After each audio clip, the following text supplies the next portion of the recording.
कधी मागितल्या नाहीत मतदारसंघात, अशा गोष्टी आणण्याचा प्रयत्न करतोय. रोजगार वाढवण्यासाठी काय काय करावं लागतं प्रयोग करतोय. सुदैवाने आपल्याकडे एक MIDC बहुतेक मंजूर झाली होती ना, पण पुन्हा तिथं राजकारण येतं. राजकारण आलं, परत रद्द झाली. प्रयत्न का, आता एखादी गोष्ट नव्यानं सुरू करणं सोपं आहे, बंद केलेली परत चालू करणं प्रचंड अवघड आहे. आणि मग मला माझ्यासारख्या कार्यकर्त्याला एकच वाटतं, रडत बसायचं नाही, लढत राहायचं. लढत राहायचं तर या तरुणांच्या हाताला काम दिलं. आणि मी ज्यावेळेस आता सोलापूरच्या मार्केटिंगचा विचार करत होतो, गेले 8 वर्ष वेगळ्या प्रकारचं मार्केटिंग, माझ्या माता भगिनींनी उत्पादन केलेला खाद्यपदार्थ असतील, विणकाम असं, काही लोकांनी गोंगडी बनवलेले आहेत, वेगवेगळे युनिफॉर्म गारमेंट बनवलेले आहेत. या सगळ्यांचं जिल्ह्याच्या बाहेर, राज्याच्या बाहेर प्रदर्शनं भरवली आणि विदेशात जाण्याच्या प्रसंगाला हे मार्केटिंग करायला. आणि विदेशात गेल्यावर जो प्रतिसाद चांगला मिळाला, त्याच्यावर एक वाटलं की आमच्या सोलापूरचा माल विदेशात पाठवायला आपण सगळ्यांनी युनिटी केली तर जाऊ शकतंय. आणि मग एक नव्यानं संस्था स्थापन केली, विश्वमंगल मराठी फाउंडेशन. म्हणजे जगात, म्हणजे मंद्रुपपासून किंवा दक्षिण तालुक्यापासून, सोलापूरपासून, महाराष्ट्रापासून विदेशापर्यंत आपल्याला हे व्यासपीठ तयार करायचं. मला असं वाटतं की हे व्यासपीठ असं मंद्रुपला MIDC रद्द झाली, तो प्रयत्न करत राहा, पण मंद्रुपकरांनी ठरवलं पाहिजे. मी आपल्याला विचारतो, चडचण, तुम्ही चडचणचेच, मूळ गाव चडचण, चडचण मला माहिती आहे ना काय तिथं? लग्नाचा बस्ता तिथंच होतो वाटतं. तिथं काय फॅक्टरी आहेत? फॅक्टरी नाही त्या. मंद्रुप मोठा आहे का चडचण मोठा आहे? मंद्रुप मोठा आहे नक्की. सुदैवानं आपल्याकडं चडचणचं एक बीज आलंय. सावकाराच्या निमित्तानं चडचणचं बीज आलं. एक बी पेरल्यावर किती उगवत आहे ते? सावकार, तुमची जबाबदारी आहे की तुमचं चडचणचं बीज इथं पेरा आणि आमच्याकडे 1000 दाणे तयार होते. मला असं वाटतं चडचण गाव आमच्या मंद्रुपपेक्षा कमी आहे लोकसंख्येनं, आणि तरी ते गाव या म्हणजे काही अनेक जिल्ह्यामध्ये गाव आहे, तिथं उत्पादन काही पण बस्ता लग्नाचा तिथं जातो. मंद्रुप कशाला प्रसिद्ध आहे? राजकारणात मात्र प्रसिद्ध आहे. त्याच्यात मात्र एक नंबर आहे. म्हणजे कोण कोणाचे पाय खेचतंय ह्याच्यात पण एक आहे. आमची गरिबीच राहिली पाहिजे. एक ठराविक मुठभर लोकांना एकच वाटतं की तालुक्यातली माणसं शिकायला नको आहे, तालुक्यातली माणसं आर्थिकदृष्ट्या संपन्न पण व्हायला नको. कारण तालुक्यातली माणसं जर खूप उच्च शिक्षित झाली तर आम्हाला विचारणार नाही, खूप श्रीमंत झाली तरी आम्हाला विचारणार नाही. आणि म्हणून गरिबी रेषेखालीच राहिली पाहिजे आणि थोडीशे अर्धवट शिकलेलीच पाहिजे. हा धूर्त हेतू असेल असं वाटतं. पण त्याच्या बाहेरचं मला असं वाटतं की आपण विचार केला पाहिजे की आपल्याला पुढं जायचं, आपला परिवार पुढे घेऊन जायचा आहे, आपल्याला तालुका, आपला मंद्रुप गाव हे आपल्याला पुढे घेऊन जायचं. तर मला असं वाटतं की मी मध्यंतरी सावकारांना सुद्धा म्हटलं, आमच्या बाबरसाहेबांना सुद्धा म्हटलं की मोठे व्यापारी एकत्र येऊ म्हटलं. एक 50 लोकांचा एक फोरम. आज अनेक उद्योजक एकमेकाला परिचित नसतात.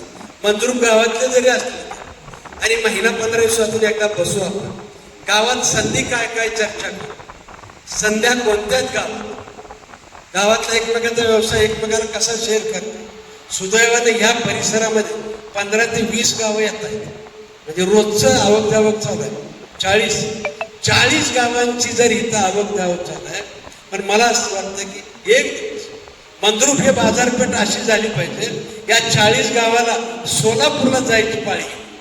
ह्याचा जरा माझ्या तरुण मित्रांनी आणि आता जे नवीन म्हणजे जुने उद्योजक आहेत त्या उद्योजकांनी थोडासा विचार केला.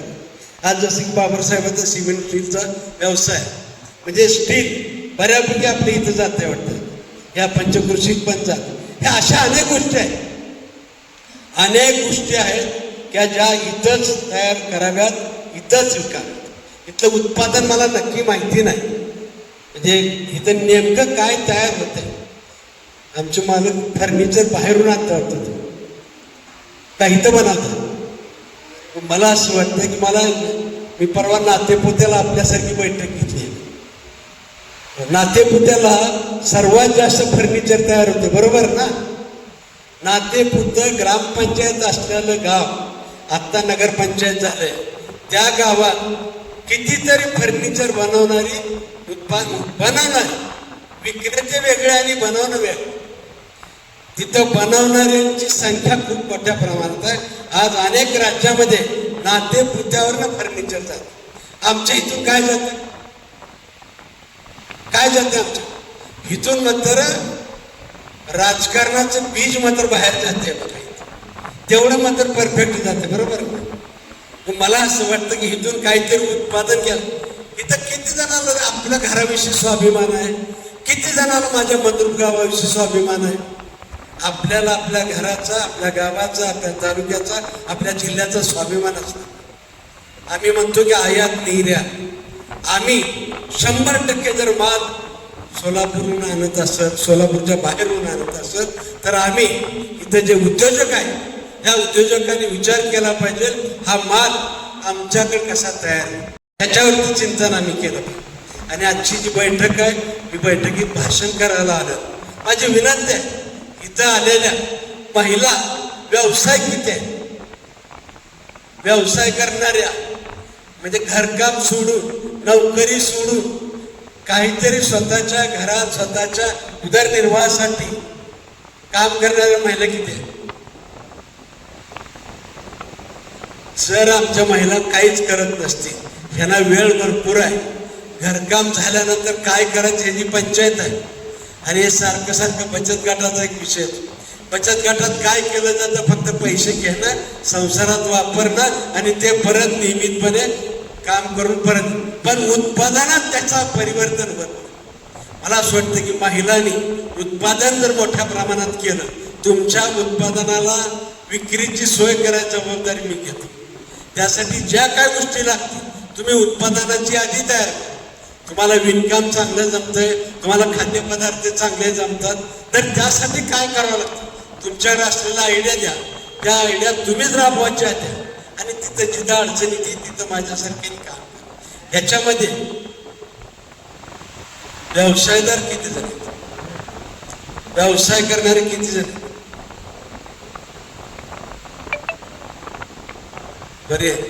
मला असं वाटतं आपला व्यवसाय वाढवायचा का कमी करायचा.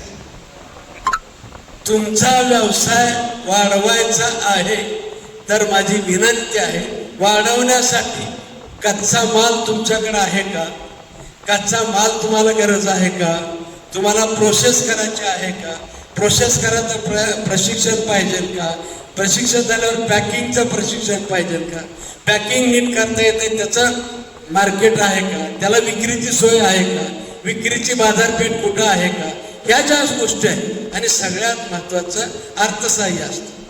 अर्थसहाय्याची काय गरज आहे का, वेगवेगळ्या सुदैवानं शासनानं सुद्धा व्याज परताव्याच्या योजना केलेल्या आहेत. तर त्या योजनेमध्ये तुम्ही बसता नाही बसता माहीत नाही मला, त्याचा येलो तुम्ही अर्ज करा. राज्य सरकारकडे ऑनलाईन अर्ज आहे. ऑनलाईनमध्ये जर अर्ज आला तुम्हाला जवळपास 15 लाखापर्यंत व्याज परताव्याचं सरकारकडून पैसे मिळतात, म्हणजे कर्ज मिळतं आपल्या बँकेकडून, पण त्याचं व्याज सरकार भरतं. पण ती छोट्या व्यवसाय करायसाठी, मोठ्या व्यवसायदारीसाठी, म्हणजे स्टार्टअप ज्याला म्हणतो, 15 लाखापर्यंत ते याच्यापर्यंत करतात. पण ते सोडून अजून काय पाहिजे. मला असं वाटतं की आमच्या 40 गावची ना, 40 गावाची गरज का, ते मंद्रुपकर भागवत नाहीत असं माझं मत. भागवत आहे म्हणजे कसं भागवत आहे, बाहेरून विकत आणून भागवत आहे. तर माझं मत आहे ह्याच्यातले सोप्यात सोपे आपल्या तालुक्यामध्ये, आपल्या मंद्रुप गावामध्ये उत्पादन कोणत्या प्रकारचं करता येईल ह्याच्यावर आपण चर्चा करू. उत्पादन कोणतं करता येईल, सोपं कोणतं आहे ते करू आपण.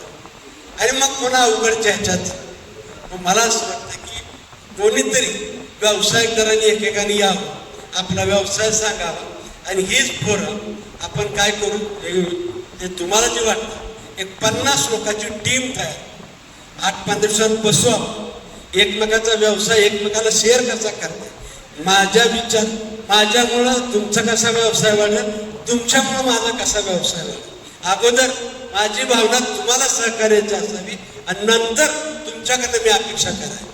तर तशा प्रकारचं आपण एक टीम तयार करू, त्याच्यामध्ये ज्या वारंवार चर्चेत आणि तुमचं मग तुम्हाला समजा कच्चा माल घ्यायचा आहे, तुम्ही जे मटेरियल आणताय ते स्वस्त दरामध्ये चांगल्या एजन्सीकडून तुम्हाला मिळत असेल तर ते पण मिळून देतो.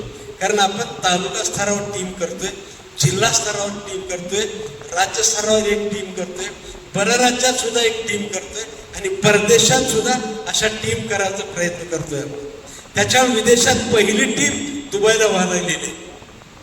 मग दुबईच्या लोकांना आपल्याकडून काय अपेक्षित ते आपण तिकडे पाठवू आणि दुबईचे माणसं आपल्याकडे येऊन काय करू शकतात त्याचाही आपण प्रयत्न करू.